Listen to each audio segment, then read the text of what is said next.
Maybe like you, I was interested in joining because I wanted to do something a bit different and not just follow the crowd. There are easier careers that you can pursue as an auditor, but they probably aren't this rewarding. And we certainly don't have any regrets. We've both been in your shoes, and while you're waiting and preparing for your first day on the job, there are things that we can tell you which you might find helpful. So here's my words of advice. Dealing with clients is the part of the job I enjoy the most, but sometimes you'll find it the most demanding. You're already good with numbers, so you can be taught the financial side, but it's much harder to teach someone people skills. Don't worry, you'll learn quickly, and you'll soon find that there's no template for how you work with different clients. So you need to be ready to adapt, to react, and to think on your feet. Because when you're dealing with organisations, from NHS trusts to local governments and fire services, no two are the same. Of course, some are easier to work with than others. Sometimes it becomes more like investigatory work. But that can be when things get interesting, because you uncover totally new information. Let me give you an example. You could be working for a housing association who claim to have a certain amount of assets in the form of houses. But if they tell you they have 10,000 houses, how can you really be sure? How do you know they haven't tried to sneak a few more onto the books? You need to check. It's up to you to make sure that all those houses actually exist.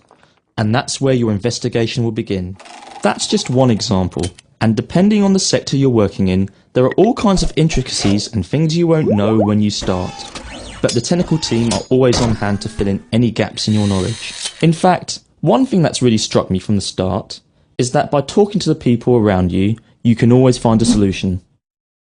I think the same is true when you're dealing with clients. You have to be prepared to keep asking questions, especially because they like to tell you everything they've been doing well and gloss over areas where they're struggling. You have to remember that if our clients got everything right all the time, there'd be no need for us to do our job. So dig deep and find out what's going on beneath the surface. Never accept things at face value. It's a bit like problem solving before you know there's a problem, but you'll get very good at putting together different pieces of information to come to conclusions and make recommendations. How? By questioning everything. And be prepared for your questions to take you in all kinds of directions. Literally. I've sat in rooms full of accountants and pointed out mistakes in their calculations. I've listened in on calls in a contact centre to make sure they're being handled as efficiently as possible and spot room for improvement. I've spoken with consultants in a hospital to find out more about how they keep a record of the procedures they perform so that the hospital can get paid properly. The word variety doesn't really do it justice. So don't just expect to be sitting at a desk. But if you want to get out of the office, meet people, discover new things, you've definitely made the right decision. The best advice I can give you is to work hard and learn as much as you can.